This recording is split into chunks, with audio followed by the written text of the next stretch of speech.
Olá, amigos, bem-vindos a mais um programa dos Pensadores Desorientados. E hoje nós vamos falar de um livro que foi escrito pelo Byung-Chul Han, que é um filósofo sul-coreano que nasceu em 1959 e hoje ele mora na Alemanha e leciona na Universidade de Artes de Berlim. Ele escreveu diversos livros, como A Agonia de Eros, Topologia da Violência, No Enxame e, entre outros, e também o livro que nós vamos falar hoje, que é A Sociedade do Cansaço. E para falar desse livro hoje, está aqui comigo André Meira, Igor Figueiredo e Gustavo Gurgel. Olá, pessoal.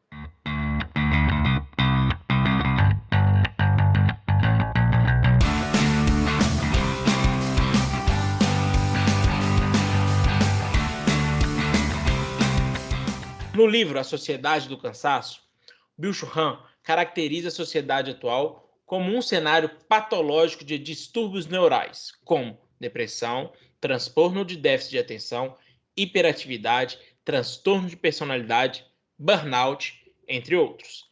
Ele afirma que essas não são as infecções, mas sim os ataques cardíacos que não são causados por um fenômeno negativo de imunologia nas pessoas, mas sim por um excesso de positividade. Esse excesso seria o efeito colateral do discurso motivacional. A gente viu que o mercado de palestras, livros motivacionais, está crescendo desde o início do século XXI e não mostra sinais de desaquecimento. Religiões tradicionais estão perdendo adeptos, né, por essas novas igrejas que são pelo discurso do encarajamento, autoajuda, e as instituições políticas e empresariais mudaram o sistema de punição, hierarquia, combate ao concorrente pela positividade, o estímulo, eficiência e reconhecimento social pela supressão das próprias limitações. O Byung-Chul Han mostra que a sociedade disciplinar repressora do século XX perde espaço para uma nova forma de organização coercitiva, a violência neural. As pessoas que se cobram cada vez mais para apresentar resultado, tornando elas mesmas vigilantes às castas das suas ações. Em uma época onde poderíamos trabalhar menos e ganhar mais, ideologia da positividade opera uma inversão perversa. E ele fala muito dessa questão, tipo assim, de sempre do lado positivo, da positividade, e que isso a gente está perdendo um pouco essa questão. E ele traz esse livro com essas questões que falando que os psicólogos, os gestores, eles não estão entendendo esse problema do século XXI. Você concorda com ele, André, que isso vamos dizer, essa coisa do coach, de motivação, de você sempre tem que estar positivo, que você tem que crescer, que isso pode gerar problemas na mentalidade das pessoas? A gente falou, né? Vou ver se deixo aqui no card do filme, do documentário. Fugiu o nome do documentário do Netflix que a gente falou? Documentário? Tá Nossa, me fugiu também. Sistema das redes? Tá. Das redes sociais. Das redes sociais, eu esqueci. Dilema das redes sociais. Dilema das redes sociais. Você concorda com ele que esse dilema tá pegando as pessoas? Cara, você já fez um bom resumo do livro aí. Antes de responder essa pergunta, eu vou só falar uma coisa aqui do livro, que eu acho que até o Gustavo vai concordar comigo. Deixa eu fazer uma crítica rápida ao livro. O livro traz uma ideia muito interessante. Quando a gente fala que ele fala da sociedade do cansaço, a maioria das pessoas que eu converso falando sobre o livro, o pessoal fala assim, nossa, mas a cara precisou de escrever um livro para poder falar que a gente está na sociedade do cansaço, está todo mundo vivendo nela aqui, a gente sabe que está todo mundo cansado, não precisa de um livro para isso, não.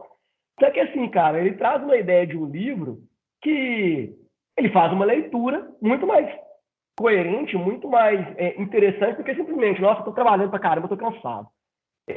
O livro é muito bom, mas o Gustavo vai concordar comigo que agora que o livro poderia ter talvez aí 2/3 do tamanho que ele tem. Em certas partes o livro é um pouco repetitivo. Ou menos, né, André? Certas partes do livro é um pouco repetitivo, algumas ideias ele discorre demais, tem um momento que ele volta para poder falar a mesma ideia ali e tal. A ideia do livro é bem interessante, mas poderia ter sido um pouco mais sucinto, sabe, cara? Eu acho interessante que ele conversa com alguns autores. O Ricardo falou, eu li, por exemplo, na Sociedade Disciplinar. O Ricardo fez um bom resumo do livro ali. Ele, por exemplo, nessa parte, ele conversa com Foucault, né? Depois ele conversa com Hannah Arendt, entre outros. Agora, essa questão, Ricardo, da positividade, do cansaço, cara, eu acho que sim. A gente vive estafado, e uma das coisas que ele fala essa mudança da sociedade, né? Isso que você falou aí quando sai da sociedade disciplinar, que hoje a gente não precisa mais de uma sociedade disciplinar, justamente porque o sujeito ele se cobra de uma forma que ele não precisa mais que ninguém, um terceiro, cobre a ele. Você não precisa que um Estado cobre ele, ou você não precisa que a empresa cobre ele. Porque o cara entra num excesso de autocobrança, de auto-escravização, chega a usar um termo mais ou menos assim, justamente por esse excesso de positividade. E esse excesso de positividade, ele começa com a gente muito cedo. Quando a gente está no colégio, ali, 15 anos, né, a gente começa a ter uma pressão, que começa uma pressão externa, e que depois a gente se autopressiona para entrar para a faculdade. Para entrar para a faculdade, o cara de 15, 16 anos de idade, ele tem que escolher uma profissão que, em tese, ele vai fazer para a vida inteira.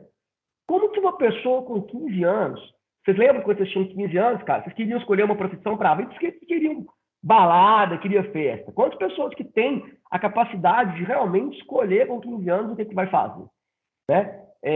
Então, o cara com 15 anos tem que escolher uma faculdade. Aos 17, 18, 19, o cara tem que fazer um vestibular. E vem aquela cobrança ali para ele poder entrar no vestibular, entrar para a faculdade. Quando entra para a faculdade, o cara tem a cobrança para poder tirar boas notas, arrumar um estágio, né? Tentar sair da faculdade e, neste meio ou depois, arrumar um emprego. E arrumar um emprego, pós-graduação, mestrado, e por aí vai. Às vezes a gente vê, por exemplo, o pessoal falando, quando comenta sobre ter filhos, né? Sempre você vê a pessoa falando assim, poxa, agora não é hora. Aí a pessoa vai lá e forma. Aí ela entra para pós-graduação, mestrado, poxa, agora não é hora. Aí a pessoa arruma um emprego, tá ganhando X, cara, agora ainda não é hora, não tô ganhando o que eu quero. E vira um ciclo sem fim. Então, Ricardo, respondendo aí a sua pergunta e passando a palavra para frente para a gente poder discutir um pouquinho mais sobre o livro, sim, a gente está num ciclo de positividade, de autocobrança, concordo com o Byung-Chul Han, e que é perigoso. O livro dele, eu acho que ele deixa claro algumas ideias ali, alguns estudos, e realmente eu acho perigoso. Esse sistema de autocobrança que a gente está, ele vem do externo, mas que a gente aceita e realmente pode levar muita gente aí, tem levado, a gente vê muita gente sofrendo. Você falou, por exemplo, das redes sociais, né? Como que esse excesso de positividade, por exemplo, em redes sociais, alguma pessoa coloca lá assim, a pessoa que é paga para trabalhar para a rede social, acorda, foto na academia, e aí, gente, tem que malhar, não sei o que, não sei o que, não sei o que. E você aí que não tem tempo para poder fazer isso, se sente o quê? Um lixo.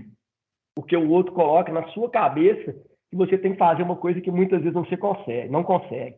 Então, passando a bola para frente aí, nosso querido Igor, daqui a pouco a gente volta mais um pouquinho, tem mais algumas ideias para a gente poder falar, que esse livro temos ideias muito interessantes.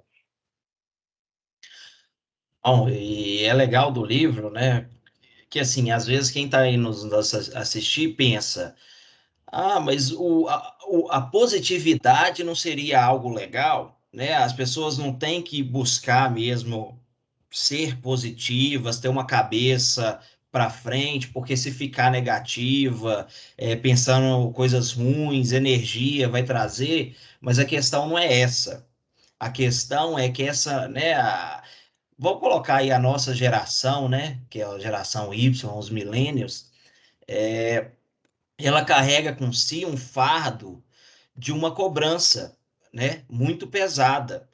De hoje a gente quer que as pessoas, porque assim a gente muda um pouco do segmento, né, que hoje as pessoas elas tendem a ser mais autônomas, tendem a empreender. e entre várias outras coisas, e aí se vem uma autocobrança, né? Um trabalho um esforço muito maior. Então, eu acho que às vezes o que o livro tenta trazer, né, Sociedade do Cansaço, é que o excesso dessa positividade ele pode trazer é, um excesso de estímulos, informações, de impulsos. E todos esses excessos, de certa forma, pode levar numa certa involução. É isso que eu acho que eu extraio um pouco do livro. Porque em vez da gente estar evoluindo, isso traz um cansaço maior para as pessoas, que estão ali ligadas 24 horas por dia, quase.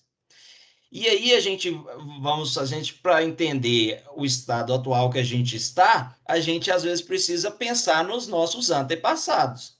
E aí hoje é muito comum, né? A gente, vou dar um exemplo, fazer multitarefas, seja elas multitarefas da casa, seja elas multitarefas do trabalho. Isso meio que virou assim, opa, você não pode fazer uma coisa só, você tem que estar ali fazendo múltiplas coisas ao mesmo tempo. E ele fala disso aí no livro, né? Ele fala que isso é um instinto animal, que o animal é multitarefa, né? A gente chega ao nível animalesco. Por quê? Isso, na verdade, é um retrocesso porque você ocupa o seu estado mental. Você está se sobrecarregando. Então, às vezes, hoje a gente se cobra tanto que, tipo assim, se você quer fazer uma coisa ao seu tempo, devagar, né, levando, ninguém entende. Ué, mas ué, como assim? Por quê e tal? Isso é no trabalho, isso é nas relações nossas sociais, por meio da mídia social, porque se a pessoa vê que você leu e você não respondeu, isso daí dá muito problema para muita gente. Então, ou seja, as pessoas estão impacientes. E eu acho que isso é um pouco do cansaço. E esse cansaço que é retratado, aonde que é o tema que eu vou entrar, e aí o Gustavo, né, se quiser pode aprofundar, é a questão da depressão, né? A depressão é uma consequência de todos esses excessos. E tem uma passagem no livro que eu trouxe aqui, que fala o seguinte: o homem depressivo é aquele animal laborans que explora a si mesmo e, quiçá, deliberadamente, sem qualquer coação estranha. Ele é agressor e vítima ao mesmo tempo. Então, é isso que as pessoas fazem consigo mesmo, na atual conjuntura que nós estamos dela de excesso. E aí, Gustavo, você extrai isso também? Ô Igor, eu achei muito interessante quando você comentou sobre involução. Eu acho que é uma das sínteses dessa obra de Bicho Han, sim, tá?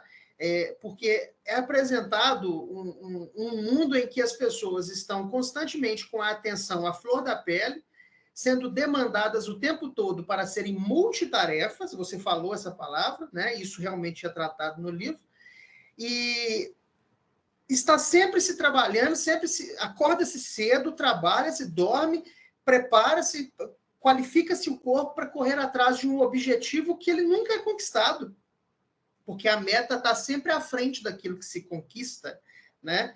Está sempre ainda a ser alcançado. E isso vai produzir um esgotamento psicológico, né? O André comentou um pouco sobre isso. Né? A psique ela fica esgotada, porque ela não tem um momento de relaxamento em função de uma conquista de objetivo, porque o objetivo está sempre a ser alcançado. Né? Agora, eu volto no André, porque o André falou exatamente sobre questão de meta, né? E comentou sobre o excesso de cobrança que a gente já vem recebendo desde a primeira infância.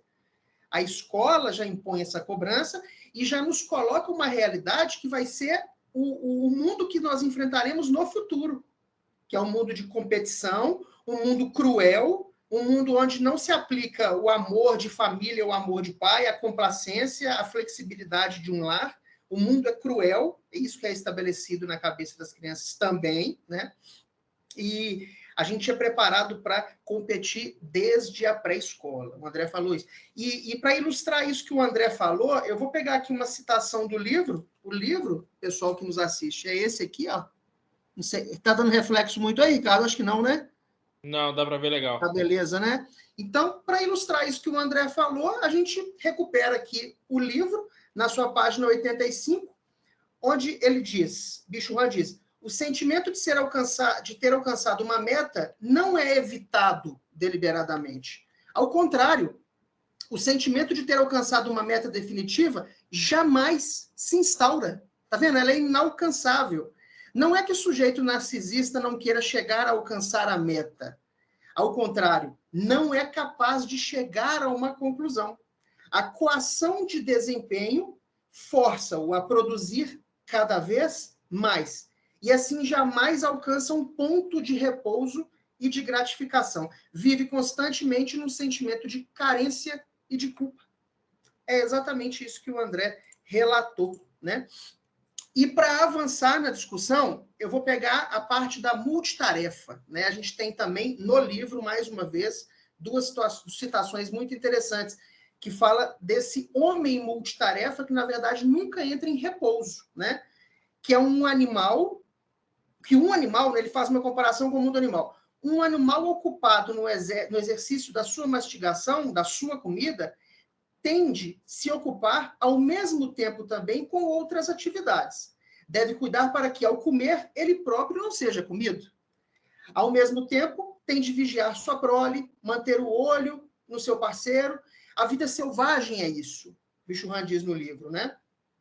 E por isso ele não é capaz de se aprofundar no mundo contemplativo, que nem o comer, na verdade, seria essa situação. O animal não pode mergulhar numa contemplatividade por causa dessa situação natural dele de ter que ficar em vigília.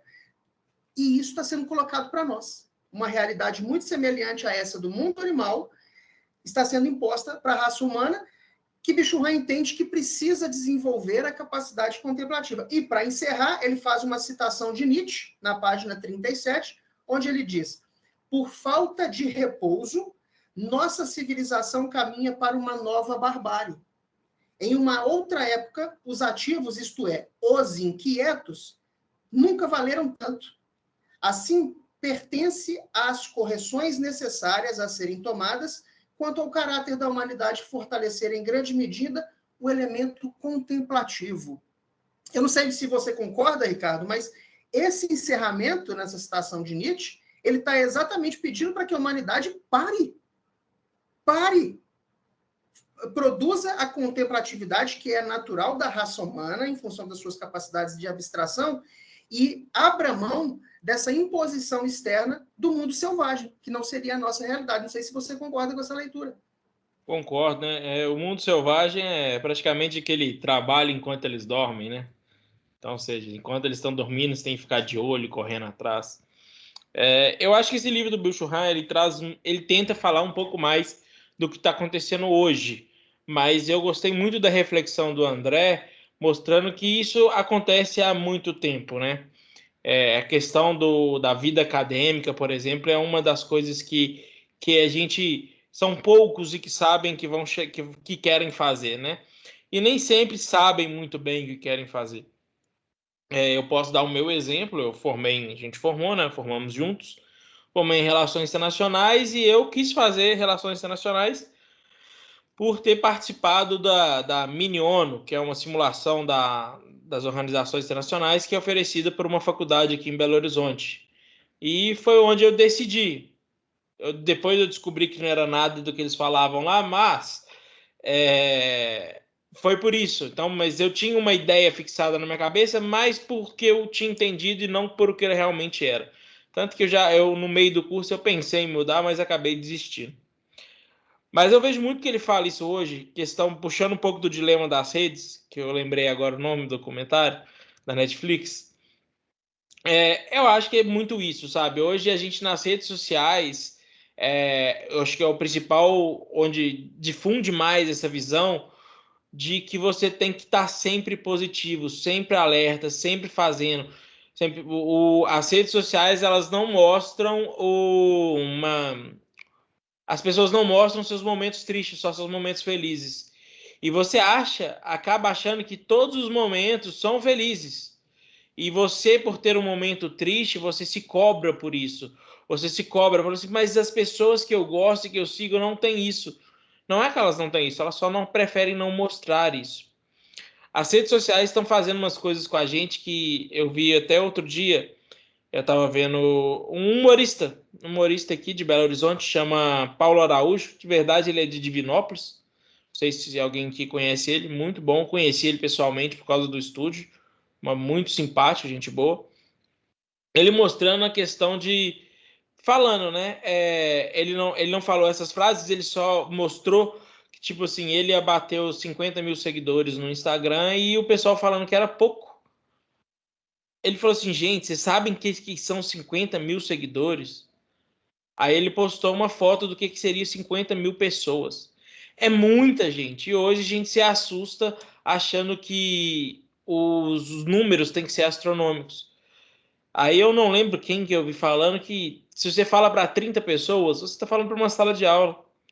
Você fala para 300 pessoas, você está falando para o pessoal que faz uma peça de teatro e às vezes custa encher 300 pessoas. E já são muitas pessoas. Então, as redes sociais, e eu acho que o Bicho Juan trata isso muito bem, vem trazendo essa dicotomia que você tem que ser alegre sempre, feliz sempre, e não é por aí.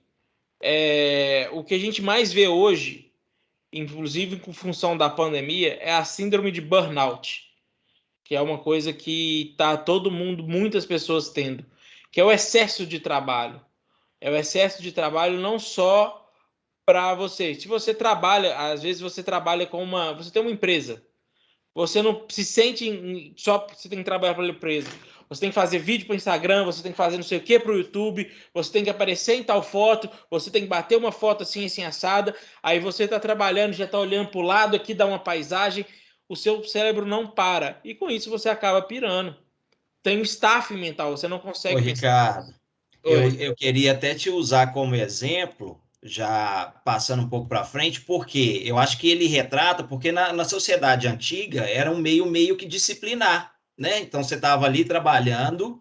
Hoje, a gente vive tipo numa sociedade que é mais né, meritocracia por desempenho, e aí as pessoas foram começando a virar empresárias delas mesmas. O E a livro única. fala exatamente, Igor, isso mesmo, Igor, da sociedade, para a sociedade do desempenho, que a gente agora está migrando, né? Da disciplinar para do desempenho. E aí, a questão que eu queria trazer para o Ricardo é porque você é o único empresário, né? Dentro dos quatro, você que buscou o seu próprio negócio, que são alguns inúmeros, né? E isso acaba que você virou seu chefe, então a cobrança é para você mesmo.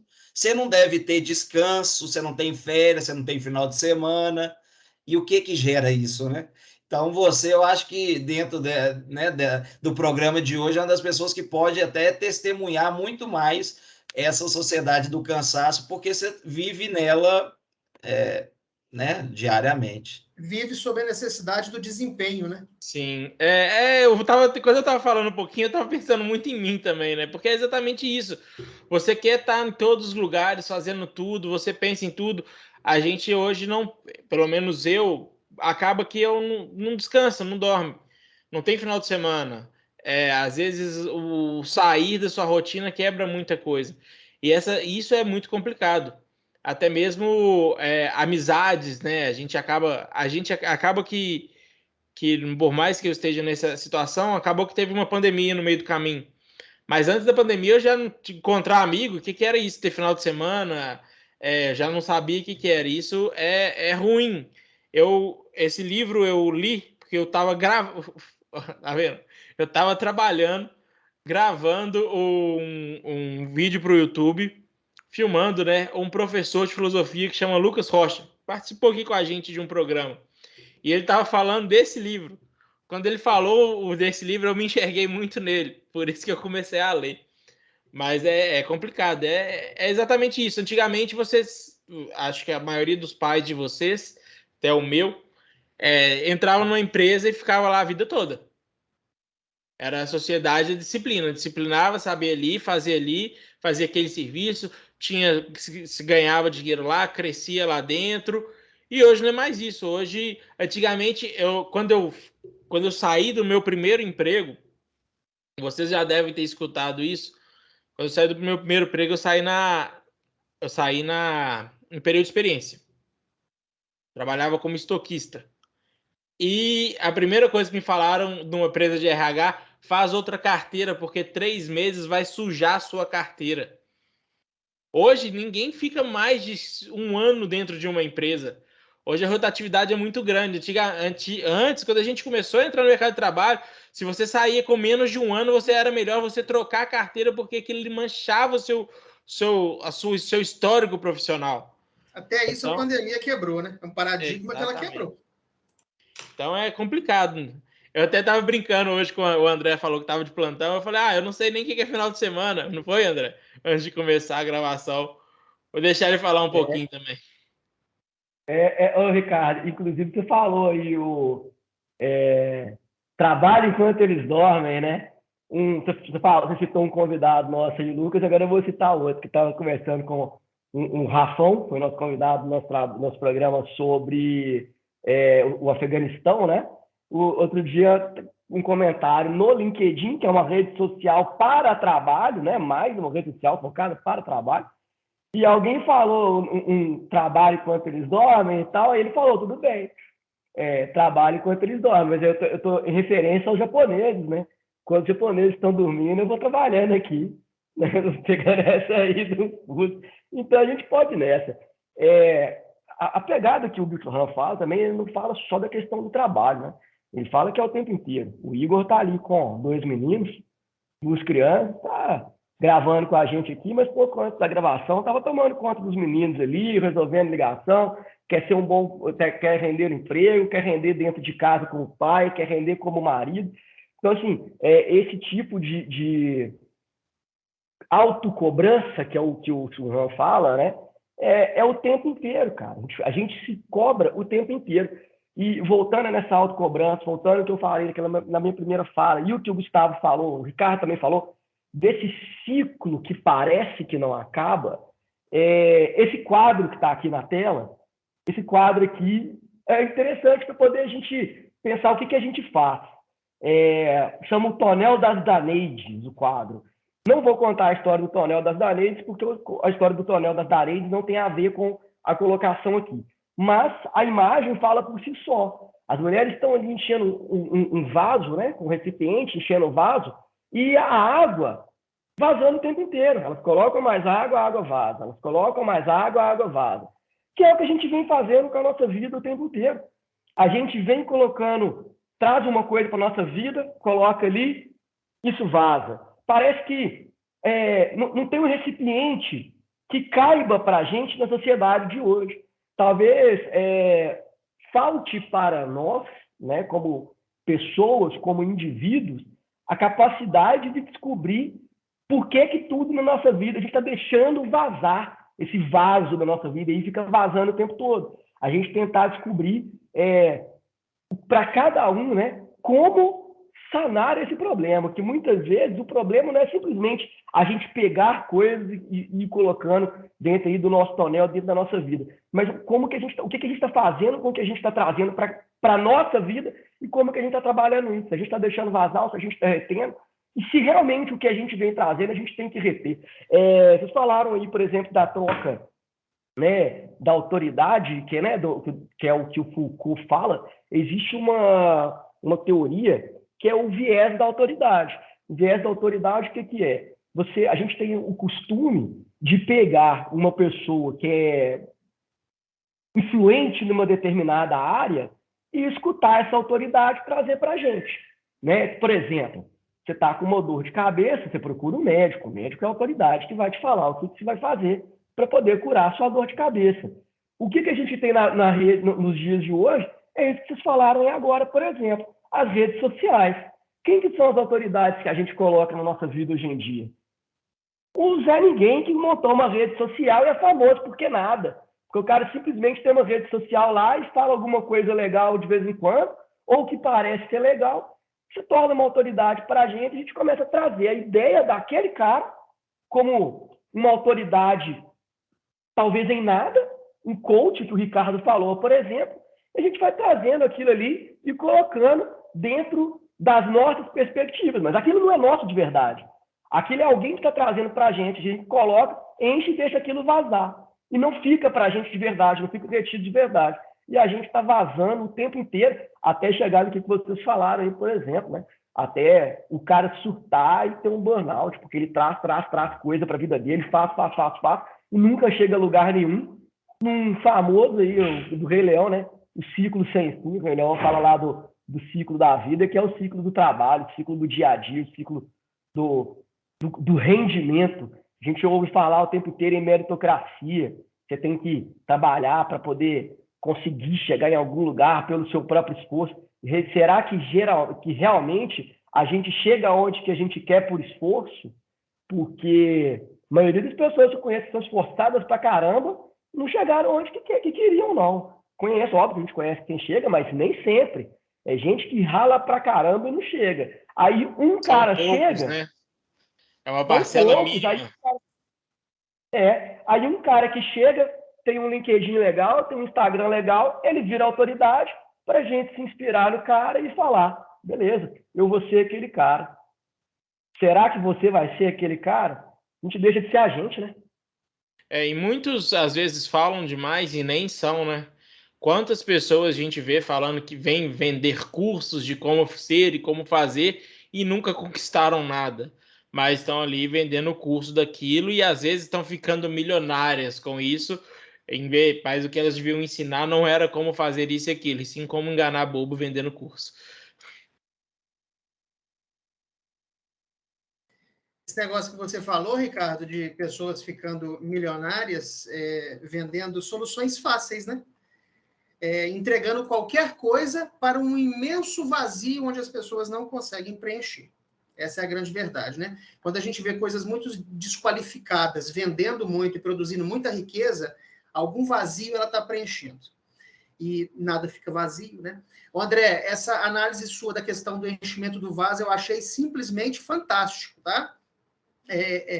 Você está produzindo o enchimento, ou seja, você está atendendo a demandas, a expectativas, se virando, sendo multitarefa, mas, na verdade, o vaso nunca se preenche, né? Aí eu pergunto para você, quem pôs o vaso lá? Será que esse vaso era eu que deveria ter colocado? Ou colocaram para eu encher e nunca preencher, né? E a questão do esforço que o Ricardo falou, achei bem interessante, né? Porque qual que é o critério? Você é esforçado ou você não é esforçado? Você é fracassado ou você é bem-sucedido? Tá, mas qual que é o critério, não é? E quem que impõe?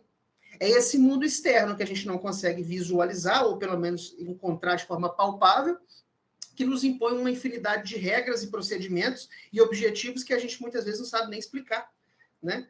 Eu vou passar para a crítica do livro, foi até como o André começou a fala dele, eu vou dar uma aprofundada rapidamente, né? Eu achei o livro muito bom, mas eu esperava bem mais dele, tá? Vou ser bem franco, eu esperava bem mais do livro.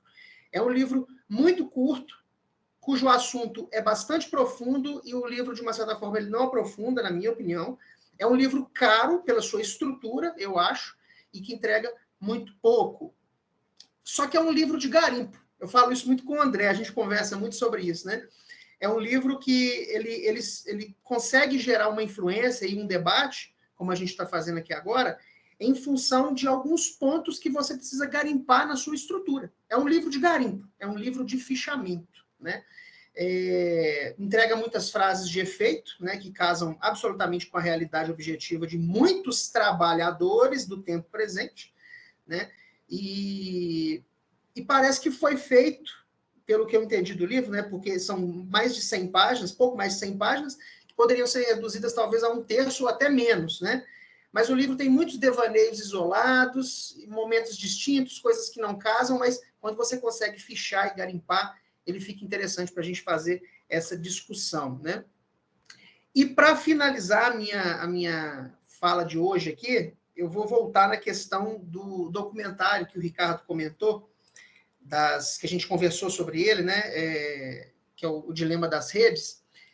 Volto mais uma vez no livro, porque lá na sua página 91, parece que ele está fazendo uma leitura das consequências daquele mundo que a gente viu naquele documentário.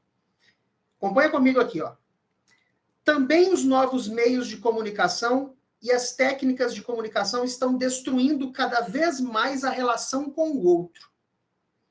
O mundo digital é pobre em alteridade e em sua resistência.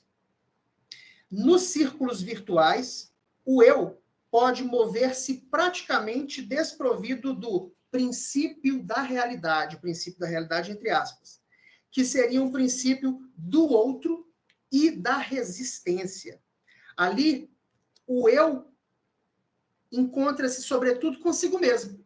A virtualização e digitalização estão levando cada vez mais ao desaparecimento da realidade que nos oferece. Então, o que nós estamos fazendo? A gente está abrindo mão do relacionamento interpessoal, que é aquele físico, do toque, do olhar, do som, do cheiro, em função de um mundo virtualizado. E isso está abolindo a ideia de alteridade, que é o que nos oferece resistência, que produz o contraditório e que amadurece a inteligência das pessoas. Só queria encerrar com esse ponto, porque o livro, mesmo sendo pequeno, eu critiquei ele por isso, porque eu acho que é um tema muito complexo, poderia ter sido mais aprofundado. Uma vez garimpado e fichado, né, André, igual a gente faz, a gente consegue fazer uma infinidade de leituras. Ele é pequeno, mas interessante também você ler nele o No Enxame, que também é do Byung-Chul Han, que traz um pouquinho disso, né? Então, gente, esse é um pouquinho do livro A Sociedade do Cansaço.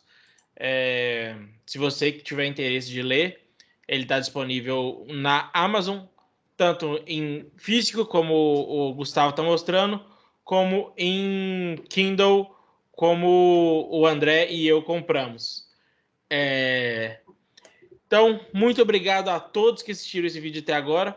E a gente falando de empreendedorismo, que o Igor falou, a gente não pode deixar de citar os nossos patrocinadores, que é a Bandeirantes Imóveis e a Swift Câmbio Inteligente. Então, procure eles aí na internet, que você vai achar eles para a gente poder e siga eles lá no Instagram, LinkedIn, o que eles tiverem. Oi, Ricardo, e falando aí nos nossos patrocinadores, né? A gente está falando aqui da Sociedade do Cansaço. Para quem estiver procurando aí um lugarzinho para poder descansar, procure aí o nosso parceiro, Bandeirantes Imóveis, que vai ter lá um imóvel, um sítio, alguma coisa. A gente está precisando descansar, a gente está precisando, como o Byung-Chul Han falou, um momento de reflexão, um momento de descanso. Procura lá Bandeirantes Imóveis. Tem gente, valeu, até mais, um abraço. Até mais. Galera, abraço. Valeu.